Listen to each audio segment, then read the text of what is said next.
1,45,00,000 মা বোন দিদিকে টাকা দিয়েছি। জুনে 28 লক্ষ, অত তাড়াতাড়ি তালিকা ঠিক করা যায়নি। জুলাইতে 1,19,00,000, এ মাসে 1,45,00,000। এটাও কথা দিয়ে গেলাম, যারা এই সামান্য অল্প ভাতার উপরে নির্ভর করেন বা প্রকৃত পাওয়ার হকদার, আরো যদি 20-30 লক্ষ লাগে আমি সেটা দেওয়ার ব্যবস্থা করব। কিন্তু ধমক চমক দিয়ে, রিল বানিয়ে আর মিডিয়া ট্রায়াল করে আর 20 জন লোককে রাস্তায় নামিয়ে ওই হেরে যাওয়া তৃণমূল খণ্ড বিখণ্ড হয়ে যাওয়া, কে বলে আমি কালীঘাট, কে বলে আমি ঋতব, কে বলে গেলাম উত্তরে, কে বলে দক্ষিণে, ভাইপো আবার বিদেশে, পিসির ঘরে তালা চাবি লাগানো। আপনাদের এসব কোনো বুদ্ধি চলবে না। আর হঠাৎ করে জামানত জব্দ হওয়া পার্টি লালবাবুরা, যারা দিল্লির যন্তর মন্তর থেকে ডরিনা ক্রসিং আর যাদবপুরের ভিতরে ঢুকে যারা মরা কান্না গাইছেন যাদবপুরকে রেখে, তাদেরও কোনো সুবিধা হবে না। শুধু বড় বড় কথা বলে যারা সোশ্যাল মিডিয়ায় দিচ্ছেন বিচলিত হবেন না। মাত্র 500 টাকা দিতে কতদিন লাগিয়ে দিয়েছিল? 2021 সালে 500 টাকা দিতে। 24 সালে লোকসভা ভোটের 2 মাস আগে ওই 500টা হয়েছিল 1000 টাকা। আর বিধানসভা ভোটের 3 মাস আগে ওই 1000টা হয়েছিল 1,500 টাকা।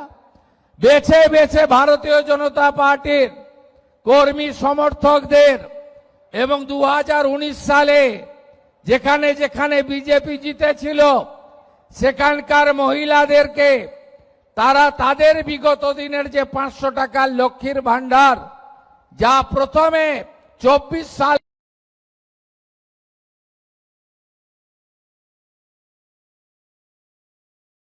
পর্যন্ত 1,52,00,000 লোক পেত, আজকে সেই জায়গায় আমাদেরকে বঞ্চিত করেছে। তাই আপনারা বিচলিত হবেন না। যারা ভারতীয় জনতা পার্টি করার জন্য বিগত সরকারের আমলে বঞ্চিত হয়েছেন, এই সরকার তাদেরকে অগ্রাধিকার দেবে। যারা আর্থিকভাবে দুর্বল তাদের অগ্রাধিকার দেবে। এবং আমি বলে গেলাম, ওই 20 জন 25 জন 50 জনকে জড়ো করে মিডিয়ার সামনে দাঁড়িয়ে লেকচার দিলে শুভেন্দু অধিকারী মাথা নত করার লোক নয়। আমি স্পষ্ট জনমত পেয়েছি। 2,92,00,000 মানুষের ভোট, 208টা সিট নিয়ে জিতিয়েছি। ফলতাতে 1 লাখ ভোটে জিতেছি। আবার নন্দীগ্রামে উপনির্বাচন, আবার রেজিনগরে উপনির্বাচন, আবার প্রমাণ হয়ে যাবে যে মানুষ নরেন্দ্র মোদীজির সঙ্গে আছে, বিজেপির সঙ্গে আছে। আমি অনেক কঠোর কঠিন লড়াইয়ের মধ্য দিয়ে এই জায়গায় এসেছি। সিপিএম এর সূর্য যখন মধ্য গগনে, যখন 235 আসন, তখন আমি সিপিএম এর ছোট মুখ্যমন্ত্রী লক্ষণ শেঠকে তার বাড়িতে দাঁড়িয়ে হারিয়েছি 1,73,000 ভোটে। আবার তৃণমূলের মালিক, তিনি অপরাজেয় নাকি, আমাকে হারাতে গেলেন গঙ্গা পেরিয়ে মেদিনীপুরে। আমি তাকে হারিয়ে টাটা বাই বাই, ফিরে যাও ওপারে পাঠিয়েছি। 21-এ চ্যালেঞ্জ করেছিল আমাকে যে তোকে হারাবো নন্দীগ্রামে, আর 26-এ আমি চ্যালেঞ্জ নিলাম আপনাকে হারাবো আপনার বাড়িতে দাঁড়িয়ে। 15,105 ভোটে আপনারা জিতিয়েছেন। ভবানীপুর হবে আদর্শ বিধানসভা। 1 লাখ গাছ লাগাচ্ছি, স্কুলগুলোকে স্মার্ট স্কুলে পরিণত করব, খেলার মাঠগুলোকে সাজাবো, পার্কগুলোকে সাজানোর কাজ শুরু করেছি এবং ভবানীপুরের প্রত্যেকটা বাড়িতে আবার একদিন আসব আয়ুষ্মান ভারতের কার্ড দিতে। 5 লাখ টাকা পর্যন্ত চিকিৎসা ফ্রি। আর যারা আয়ুষ্মানের নিয়মে পড়বেন না তাদের জন্য মুখ্যমন্ত্রী স্বাস্থ্য বিমার কার্ড দিয়ে যাব। শুধু পশ্চিমবঙ্গে নয়, ভারতের 38,000 হসপিটালে বিনা পয়সায় চিকিৎসা পাবেন। আমি আবার আসব 28 তারিখ রাখি বন্ধন আমি পালন করতে আসব ভবানীপুরে। আমি অর্থশালী লোকেদের বাড়িতে যাব না সেদিন আমি ভবানীপুরে পায়ে হেঁটে ঘুরেছি 8টা ওয়ার্ড। এত বড় বড় বিল্ডিং, কোটিপতি, শিল্পপতি, বড় ব্যবসায়ী, বড় বড় মানুষরা থাকেন, অনেক অধ্যাপক ডাক্তার থাকেন, তারাও আশীর্বাদ দিয়েছেন। তো আলোর নিচে অন্ধকার। 56টা এমন পাড়া আছে যারা কি গরিব, কি দুর্দশায় থাকে আমি নিজে দেখে গেছি।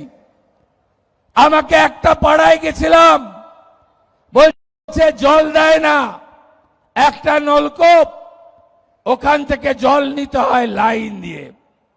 আরেকটা পাড়ায় গেছিলাম, আমাকে বলেছিল বাবু মমতা ব্যানার্জি বলেন গুজরাটি মারোয়াড়িরা নাকি বাহারি।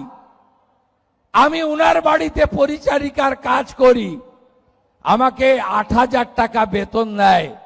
এরা চলে গেলে কার বাড়িতে কাজ করব? আমি বলেছিলাম না, এটা ভারতবর্ষ, এখানে কেউ ছোট বড় নেই, সবাই মিলেমিশে আমরা থাকব।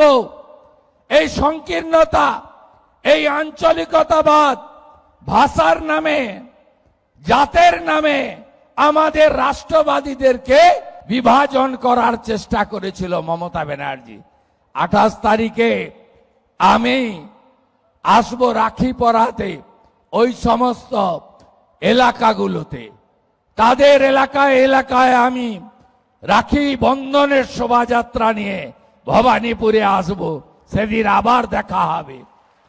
আপনারা তেরঙ্গা যাত্রা করেছেন, 4,000-এর বেশি ভবানীপুরের মানুষ ছিল, হার ঘর তেরঙ্গা করেছেন, আমি কৃতজ্ঞ। আজকে 14,500, আমি বলতে বলতেই হয়তো ঢুকে গেছে, মোট 17,000 মা অন্নপূর্ণা আপনাদের অ্যাকাউন্টে 3,000 করে টাকা ঢুকলো ভবানীপুর বিধানসভায়। এরপরেও যদি আরো যোগ্য কেউ বেঁচে বাকি থাকে, 31 জুলাইয়ের মধ্যে আবেদন করা লোকেরা পোর্টালে গিয়ে আবেদন করুন। অনেকে পোর্টাল ব্যবহার করতে জানেন না। বিধায়কের কর্মীরা গিয়ে, মন্ডলের ভাইরা গিয়ে, ওয়ার্ডের কর্মীরা গিয়ে, মহিলা মোর্চা গিয়ে পোর্টালে নাম নথিভুক্ত করে দেবেন। একজনও যোগ্য বাকি থাকবে না। আপনারা ভরসা বিশ্বাস ভাই শুভেন্দু অধিকারীর উপর রাখবেন। সবাই ভালো থাকবেন।